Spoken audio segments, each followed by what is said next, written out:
Hey there, Sam Ashers, and welcome to the Spotlight. I'm your host, Dave Stutts, and thanks to our good friends at Bose, it is my pleasure to introduce a very talented singer-songwriter, a singer-songwriter that Rolling Stone declared was the artist to watch, and a singer-songwriter whose album debuted at 16 on the Billboard charts, a feat that is good for any artist, but let alone an independent one. It is my pleasure to welcome Jamie Kent.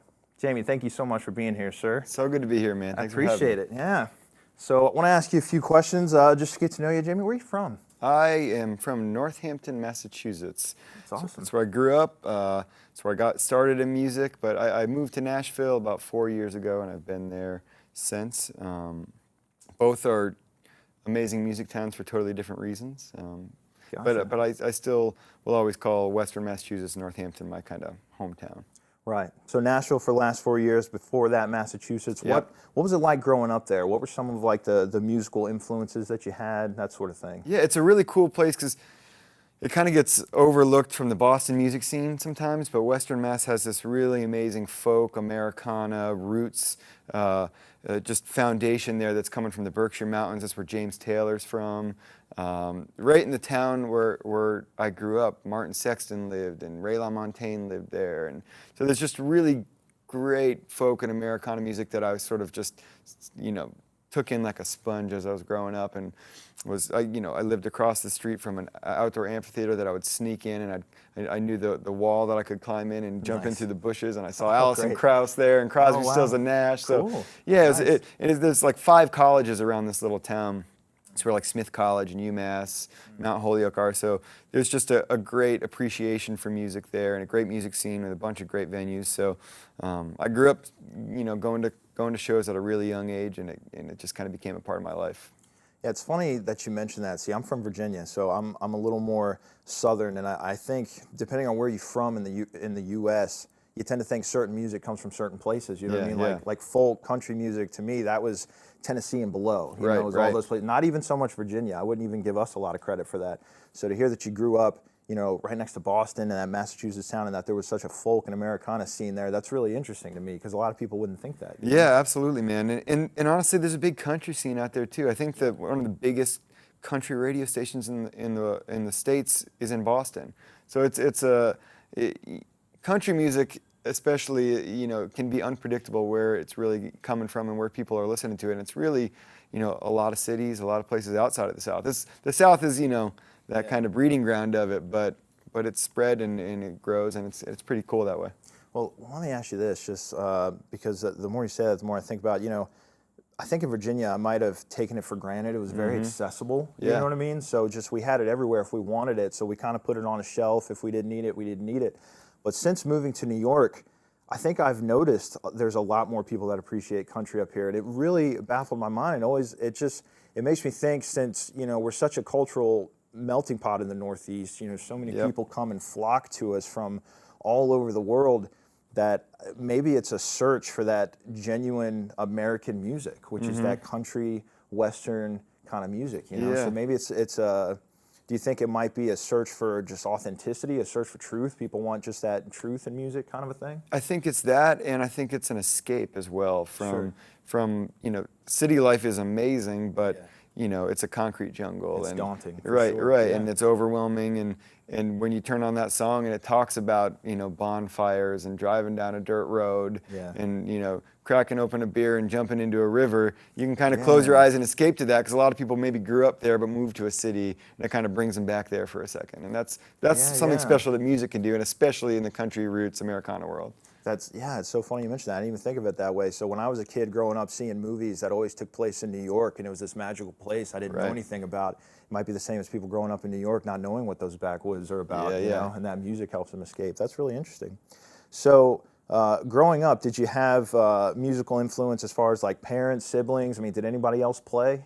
No one really put. My dad was a drummer for a while, Okay. but both of my parents were especially just huge music appreciators, and they got me into music, and all kinds of music from a really young age. Sure. My mom's side was more, on the Eagles, Jackson Brown, that kind of LA American rock kind of stuff. And my dad was in the more experimental side, and Frank Zappa and Miles Davis. And Wow. So you grew up very eclectically. yeah. So I grew up kind of appreciating all that stuff, and my dad actually grew up in New York City too, so I spent a lot of time coming here and sneaking into jazz clubs when I was younger. And I've always, I think what kind of stuck about all of that music for me from the beginning was entertainers, and that's kind of what I gravitated towards. And how I kind of got started in music was in musical theater,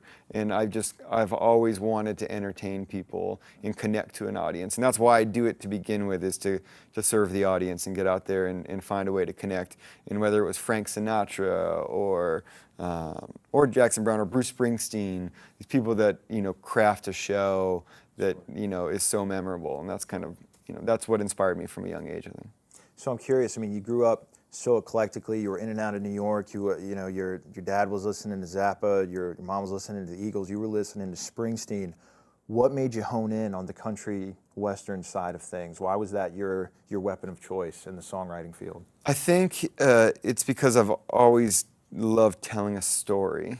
Sure. And that's, as music has evolved, that genre in particular is still the one leading the way in telling a story and connecting to people that way. Other genres, I love as well, but they may be, more gravitated towards making you dance or, I don't know. And so there's something about that as music changes and evolves. There's still something just about picking up a guitar and writing a song that is country music or that is Americana music, that's still happening, not sitting behind a computer and making a beat. And I appreciate both sides of it, but when I turn on the radio, I want that escape, I want that connection, I want that story, and that's what resonates with me, and then what I end up trying to recreate in my own kind of way. Right. So you're talking about telling stories and things like that. Sometimes I ask myself, what separates sort of the junk food music from the wholesome music? And I look at my favorite songs, the songs that I always go back to, that I love more than anything, that I say these are the songs that other songs should be compared. Yeah. And I think it always comes down to authenticity and honesty and stuff. So, I mean, as a singer-songwriter, do you think honesty is important in your music? Absolutely. I think if you can tell an honest story that comes from your heart and your experience, then people are going to resonate with that, and they're going to find a way that it relates to them too. I think that there are certain writers that do a great job of putting on a character and writing about another character, and that's amazing. But to me, I don't know, as a writer, I'm always kind of just seeping in conversations with people and emotions that I'm feeling, and trying to find a way to write that in a universal enough way that is honestly me, but I also think will relate to other people, that they'll feel too. Right.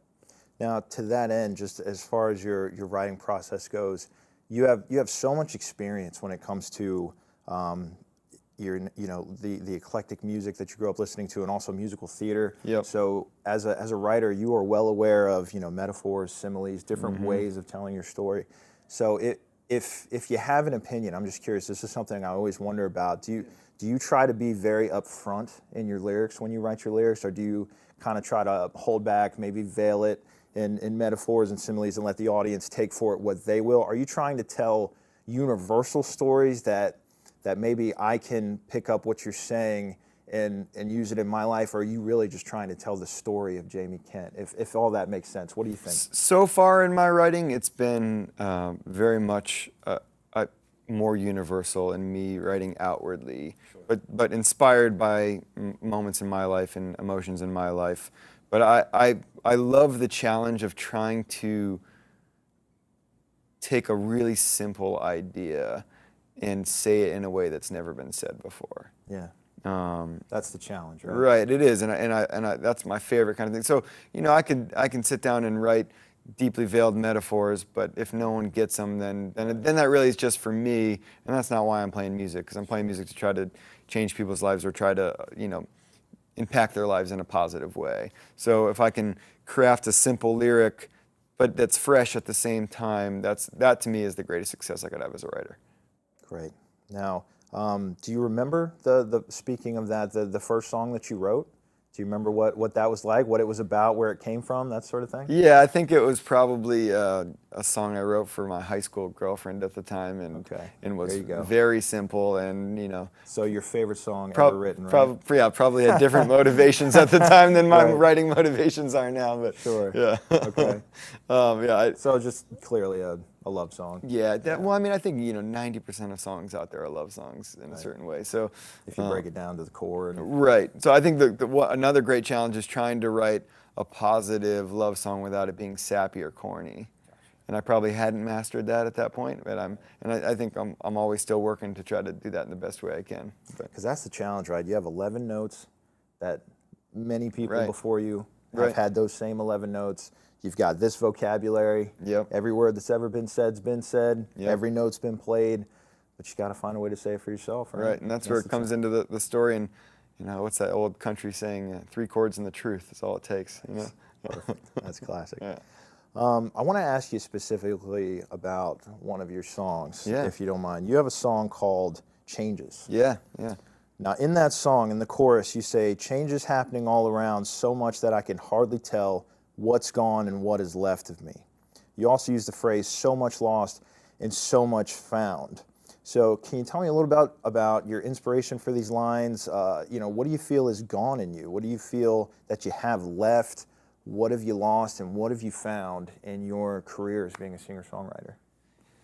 Yeah, man, well, that's a loaded question, but that song is off one of my first albums, Navigation, and it really was sort of capturing this emotion of, I think at that time we were touring 200 days a year, Wow. on the road nonstop. Wow, that's And exhausting. Yeah, it's exhausting, but it's amazing too. But Right. that whole lifestyle that we lead is like a balance of peaks and valleys, and there's shows that no one's there, and then there's shows that are sold out, and you have 3 encores and that fuel you for the next 3 months, And so that's sort of this emotion of the roller coaster ride that it is. And some nights you feel like, you question what you're doing, and other nights you're like, this is exactly what I'm supposed to be doing.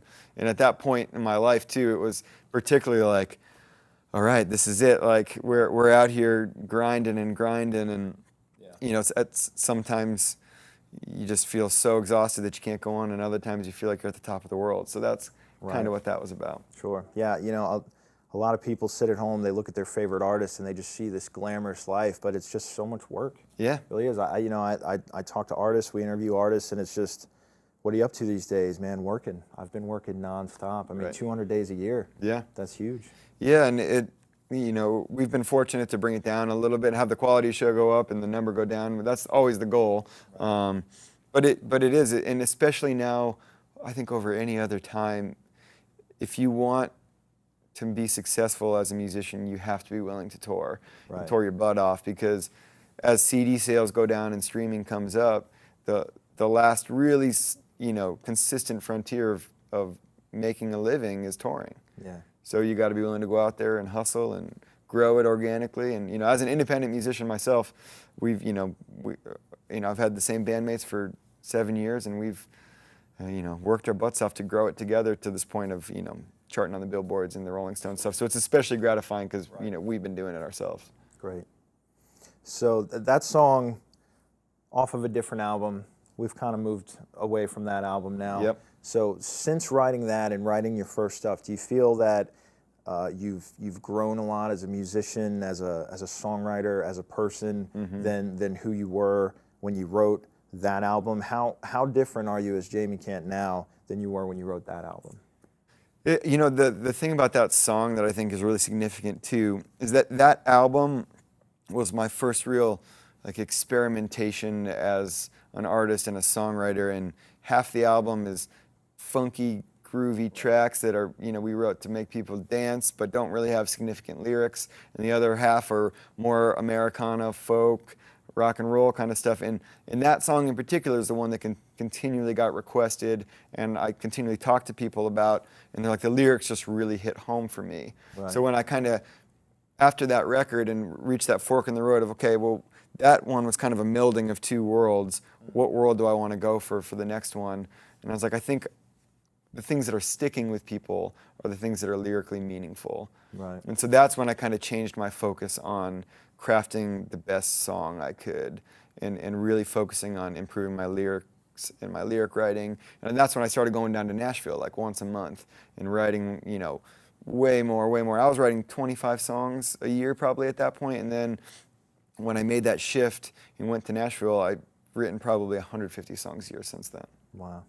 And that's, you know, I think that you can see that shift in my records because of that. It's just, you know, there's still some funky grooving stuff too, but it's more focused on the lyric Right. and the song. So Isn't it always funny what the audience hones in on? Yeah. You know what I mean? It's like you can't assume anything about your album. You write this great, grooving, funky, awesome album that you're like, people are going to have fun with this. Yeah. And they find that one song called Changes that, Yeah. you know, it's just a little different than the rest, but that's what they hone in on. Yeah, That's what exactly. they want. You know, you never know. You yeah, never know what people it's are gonna interesting want. that it's called Changes too, because it Right. ended up causing See? a lot of changes. There Yeah. you go. Yeah. Serendipitous. Yep.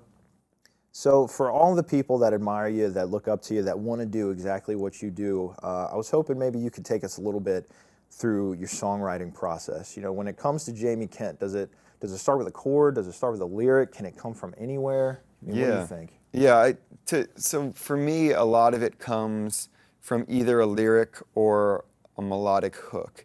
And they're usually short, and I have a whole hook book in my phone. I used to be on a, you know, a book of, you know, of actual pages and writing, but now it's I can store it on my phone, and Sure. and it's I will be on the road a lot, so an idea will come to me while I'm driving, and I'll sing it into there if it's a melody, or I'll write it down, and then I'll save it. And one of the big shifts that happened to me when I moved to Nashville was falling in love with co-writing. Really? And I hadn't done that before, and I was kind of opposed to it. I was like, no, I'm writing these songs for me. And then as soon as I started doing that, I realized the potential of it. It's so great, because when you sit down with somebody else, you know, you toss around ideas until you find something that you both love, and then you push each other to be the best it can be. So that lyric that I might have settled for on a previous record, someone else is like, I think we can do better. And then we just push it until we've beaten it and have the best lyric we can. Or, you know, that melody that I might have be too similar to what I've done before, someone else comes out with a different chorus melody, and I'm like, oh man, that's amazing. And then I run with it, and you just keep passing the ball back and forth, and you end up staying more focused too, because you sit down and you end up writing a song in 4 or 5 hours, Right. Because you've put that time together, and you can't check your phone, and you can't get distracted by TV. And when you're just by yourself, that same song may take me a week because of distractions. So. Right. That was a big change for me when I moved to Nashville, and really, I really kind of explored that a lot on my last record. And in a town like Nashville, where there's just so many good writers there, at the very least, like when I have friends that move there and they're not sure what to make of Nashville or what to utilize it for, I always say, at the very least, utilize the writers in Nashville to make your own stuff better. You know, get with them and just push yourself to be the best version of you can be. It's really cool to hear, because I think that's a huge struggle for so many people, is just giving up what they consider control. Right. Even though, you know, it's almost like, is this something that you want to be controlled, you know? Yeah. Because they say to play your music for people and get feedback and things like that, but to literally open it up and say, I'm going to let creative people be creative. Yeah. And, you know, co-opt some of my songs for that. It's a tremendous thing. So I think that was huge for you. That's a bold thing to do, to be willing to do that. And it seems like it served you well. Yeah, it's powerful, man. I recommend it to anybody, That's great. seriously. Yeah. So Jamie, we're here at Sam Ash. Obviously, you know us. We love instruments and stuff. Oh, How yeah. many instruments do you play? Can you even count them? Do you even know? Oh, yeah. I mean, my main instrument is guitar, and then I can mess around on ukulele, and I can mess around on, you know, banjo or ganjo, and percussion, and I've played conga drums in a Nice. big band in college, and I have a secret goal at some point in my life when I retire to be in a salsa band playing conga drums. Wow, that'd be great. that's Awesome. that's my end of life bucket list. But Timbales, congas, bongos, yeah, just that's right. surround you in Yeah. a Latin percussion. Exactly, just setup. hide in the back, you know. That'd be great. Awesome. But yeah, the thing that that I focus most on is guitar playing. And yeah, I actually just recently got a new Martin Tripolo Wow, okay. Street Master, which Nice. is an awesome guitar and puts out so much sound for being so small. Right. And They're so comfortable though. Yeah, they're really nice. Oh, they really are, man. Little Stagecoach guitars. Yep. They're awesome. Yep. And then I've been playing a Gibson J200 for a lot of years as well. The opposite. Yep. Yep. Right. And then I have a Waylon Jennings Fender Tele as well. Oh, very cool. Nice. I do a lot less electric, but it's making a shift towards that direction, which would be fun. And then, you know, part of the reason I'm here, and one of my favorite pieces of gear on the road is the Bose portable sound systems as well. Right. Yeah. And we tour with the L1 systems, the Model 2S with the B2s, and which can be seen here. Yeah, right there. Courtesy of our great mutual friend at Bose. Yep, exactly. That's awesome. And they're so versatile. I know they started just for singer-songwriters, and you know we use it that way, but we also use it with a full band. Wow. So, you know, we can link a couple of those T1s together to have more inputs, and Right. and we literally run everything through it. My bass player has discovered that his favorite upright bass tone is through this system. Right. And he'll go out and play it, and people will be like, "What are you using?" Yeah. He's like, "It's the Bose system." I'm Yeah, like, yeah. "What?" And then, practically speaking, it breaks down into 4 pieces, and so we can do band van Tetris. Oh, nice. Really Okay, well. And great. you know, we're all in an Econoline van, 4 of us, sound system, and all of our gear, and we don't have to tow a trailer. That's huge. If we had a whole system, we'd have to tow a trailer, and our costs would go through the roof. So. Right. Yeah, one thing I always love about Bose is they have a great way of sort of hiding sound. You don't even know where it's coming from. It just Yeah. exists in this Right. space. And if you really get in and look at the nitty gritty, it looks like we've got, and correct me if I'm wrong, you use this system more than I do, but it looks like we have speakers sort of aimed in different directions going down the line. Yep. So you have this nice, thin, compact system, but you can hear it just everywhere in this room, no matter where. Like when we had this going yesterday before you got here, I was hiding behind the curtains trying to see if I could. You can hear it everywhere. It Yeah. just exists everywhere. Yeah, I think they say it's got 180 degrees of sound spread, Right. and I think the really powerful thing that like no one else has done is that it won't, because of that, it won't feed back into the mic. So we put it behind us next to the drummer, and it serves both as a monitor and a main. Gotcha. And that's huge. So that's all we have to bring. We don't have to bring monitors. We don't have to bring the mains, and you do it without feeding back. And I mean, I've never seen anything else that can do it. So. Nice. Do you just use one system? Yeah, for the most part. Sometimes we'll do 2 if it's a bigger room, but this system, like, we can use one in like, you know, a room up to like 300 people, no problem. It also depends if you have the right drummer. You got to have a drummer that can play to the room and not, Right. you know, be super loud. Right, that's huge. We're gonna do something with a cajon as well. And Nice. It's great. But yeah, you know, it won't get louder with 2 systems, but it'll spread the sound more to Right, fill makes up a bigger sense, sure. space. So, yeah.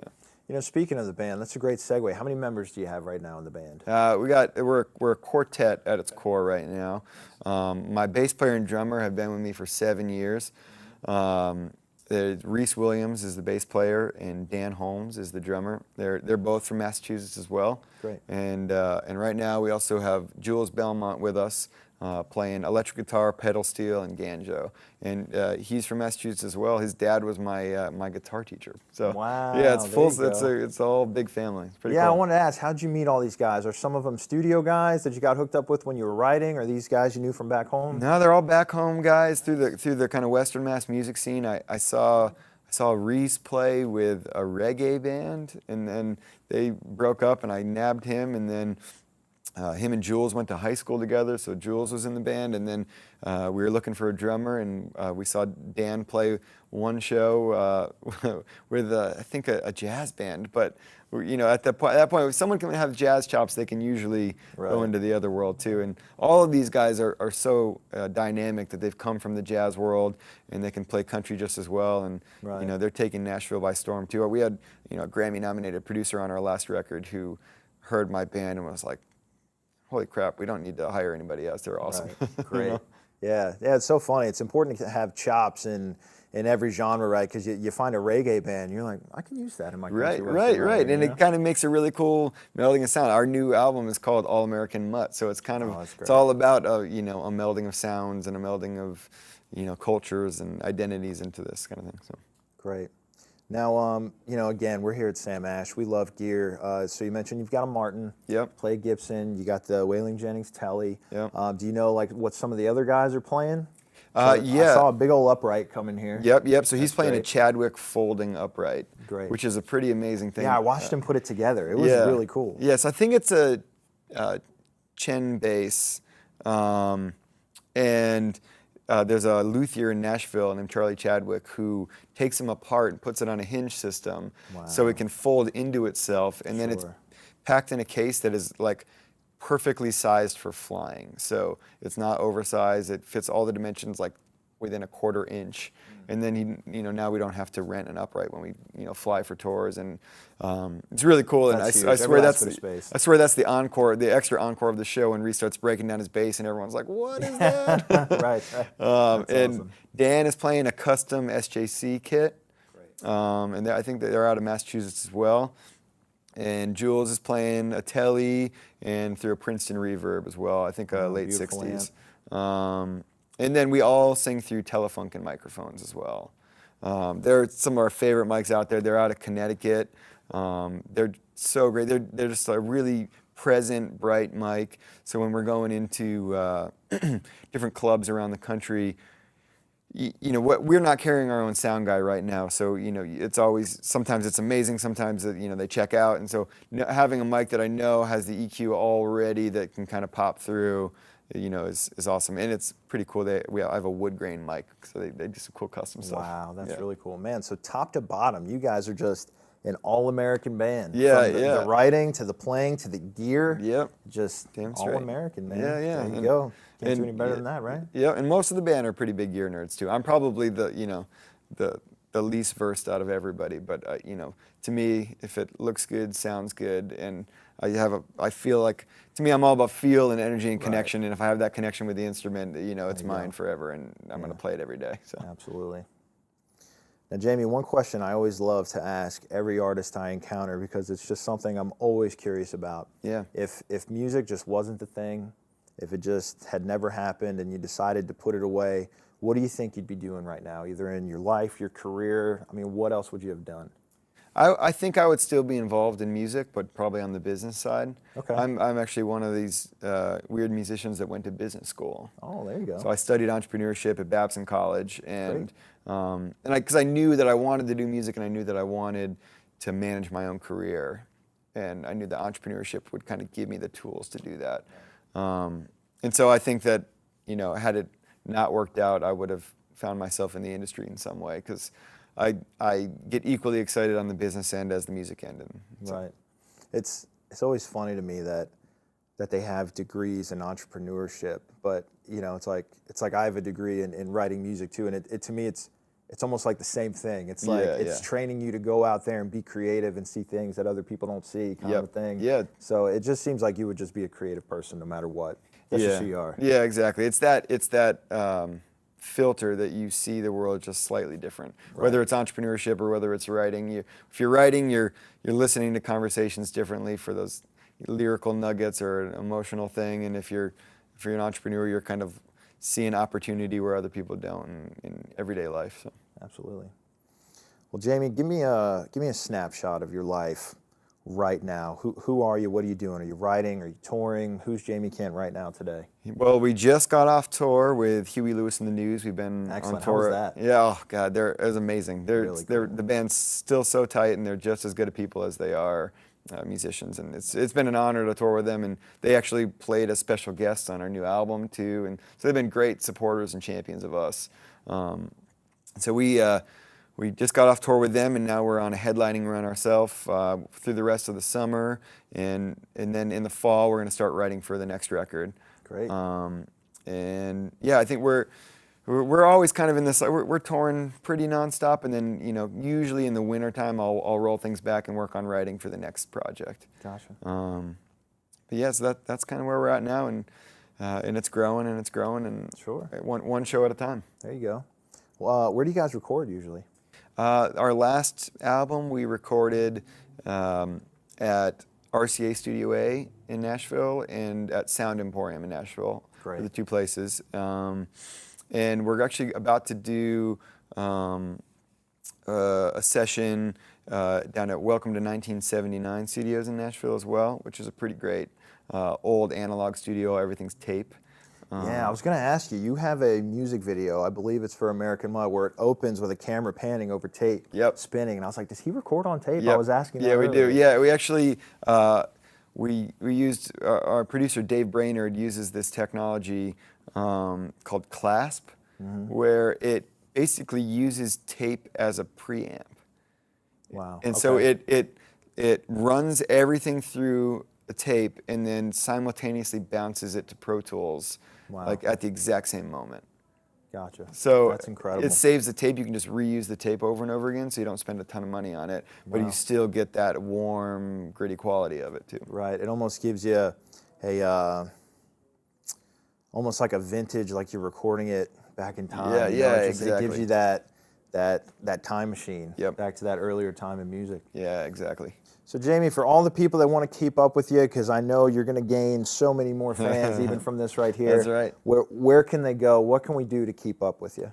Well, JamieKent.com is the main hub of everything. That's JAMIE.